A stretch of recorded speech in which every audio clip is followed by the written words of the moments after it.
ആൽക്കഹോളിസ്റ്റ് anonymous page 1 അധ്യായം 1 ബില്ലിൻ്റെ കഥ. ന്യൂ ഇംഗ്ലണ്ട് പട്ടണത്തിൽ യുദ്ധപ്പനി പടർന്നു പൊങ്ങി. അവിടേക്ക് പ്ലാറ്റ്സ്ബർഗിൽ നിന്നുള്ള യുവസൈനിക ഓഫീസർമാരെ നിയോഗിച്ചിരുന്നു എന്ന് ഞങ്ങൾക്കറിയാമായിരുന്നു.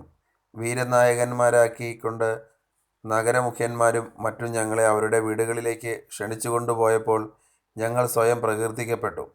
അവിടെ സ്നേഹം, അഭിനന്ദനം, യുദ്ധം, ആഹ്ലാദകരമായ ഇടവേളകളോടുകൂടിയ ശ്രേഷ്ഠമായ നിമിഷങ്ങൾ എന്നിവയെല്ലാം ഉണ്ടായിരുന്നു.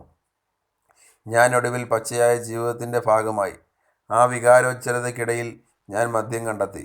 മദ്യത്തെ സംബന്ധിച്ച് എൻ്റെ ജനങ്ങളുടെ മുൻവിധികളെയും ശക്തമായ താക്കീതുകളെയും ഞാൻ മറന്നു. തക്ക സമയത്ത് ആ ഇടത്തേക്ക് തന്നെ ഞങ്ങൾ പുറപ്പെട്ടു. ഞാൻ വളരെ ഏകനായിരുന്നു. അതുകൊണ്ട് വീണ്ടും കുടിയിലേക്ക് തിരിഞ്ഞു. ഞങ്ങൾ ഇംഗ്ലണ്ടിൽ കപ്പലിറങ്ങി. ഞാൻ വിഞ്ചസ്റ്റർ ദേവാലയം സന്ദർശിച്ചു. അതിൽ വളരെ ആകൃഷ്ടനായി. ഞാൻ പുറത്ത് വീണ്ടും ചുറ്റി നടന്നു. ഒരു ശവക്കല്ലറയിൽ കുറിച്ചു വച്ചിരുന്ന ഹാസ്യ കവിതാ ശലകം എൻ്റെ ശ്രദ്ധ പിടിച്ചെടുത്തു. തണുത്ത ബിയർ കുടിച്ചു കുടിച്ച് മരണം കൈവരിച്ച ഹാംഷയർകാരനായ പോരാളി ഇവിടെ ശയിക്കുന്നു. തോക്കിനിരയായി മരിച്ചാലും മദ്യചഷകത്തിനടിമപ്പെട്ടു മരിച്ചാലും ഒരു നല്ല സൈനികൻ ഒരിക്കലും വിസ്മരിക്കപ്പെടുന്നില്ല. അശുഭസൂചകമായ മുന്നറിയിപ്പ്. അതാകട്ടെ എനിക്ക് ചെവിക്കൊള്ളാൻ പറ്റാതെയും പോയി. വിദേശ യുദ്ധങ്ങളിൽ അനുഭവസമ്പത്തുള്ള 22കാരനായ ഞാൻ വീട്ടിലേക്ക് മടങ്ങി. ഞാൻ സ്വയം നായകനാണെന്ന് ഭാവിച്ചു. കാരണം എൻ്റെ കൂട്ടത്തിൽപ്പെട്ടവർ എനിക്കൊരു പ്രത്യേക തരത്തിലുള്ള മതിപ്പ് വകവച്ച് തരുന്നുണ്ടായിരുന്നില്ലേ എന്ന ചിന്ത ഉണ്ടായിരുന്നു. നേതൃത്വത്തിനുള്ള എൻ്റെ കഴിവ് എന്നെ മഹത്തായ സംരംഭങ്ങളുടെ തലപ്പത്തെത്തിക്കുമെന്നും അത് ഞാൻ പൂർണ്ണ ഉറപ്പോടെ നോക്കി നടത്തുമെന്നും കരുതി.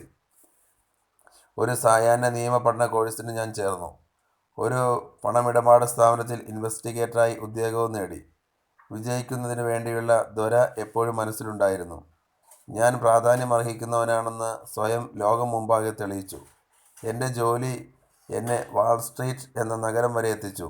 സാവധാനത്തിൽ ഞാൻ മാർക്കറ്റ് കാര്യങ്ങളിൽ താൽപ്പര്യമുള്ളവനായി. ധാരാളം പേർക്ക് പണം നഷ്ടപ്പെട്ടു. പക്ഷേ ചിലർ വലിയ ധനവാന്മാരായി. എന്തുകൊണ്ട് എനിക്കും അതായിക്കൂടാ? നിയമത്തോടൊപ്പം ബിസിനസ്സും തത്വശാസ്ത്രവും ഞാൻ പഠിച്ചു. കടുത്ത അമിത മദ്യപാന രോഗിയായിരുന്ന ഞാൻ നിയമപഠനത്തിൽ ഏതാണ്ട് പരാജയപ്പെട്ടു. ഫൈനൽ പരീക്ഷകളിലൊന്നിൻ്റെ സമയത്ത് എഴുതാനോ ചിന്തിക്കുവാനോ പറ്റാത്തത്ര കുടിച്ച് അവശനിലയിലായിരുന്നു ഞാൻ.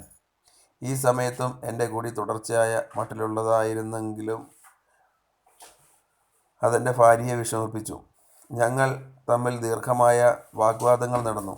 അപ്പോഴൊക്കെ അവളുടെ വിലക്കുകളെ ഞാൻ നിശബ്ദമാക്കിയിരുന്നത് ക്രാന്തദർശികളായ മനുഷ്യർ അവരുടെ ശ്രേഷ്ഠമായ സൃഷ്ടികൾക്ക് ജന്മം നൽകിയിരുന്നത് കുടിച്ചിരുന്ന സമയത്തായിരുന്നെന്നും ചിന്താപരമായ മഹൽ രചനകൾ അപ്രകാരം ലഭ്യമായതാണെന്നും പറഞ്ഞുകൊണ്ടാണ്.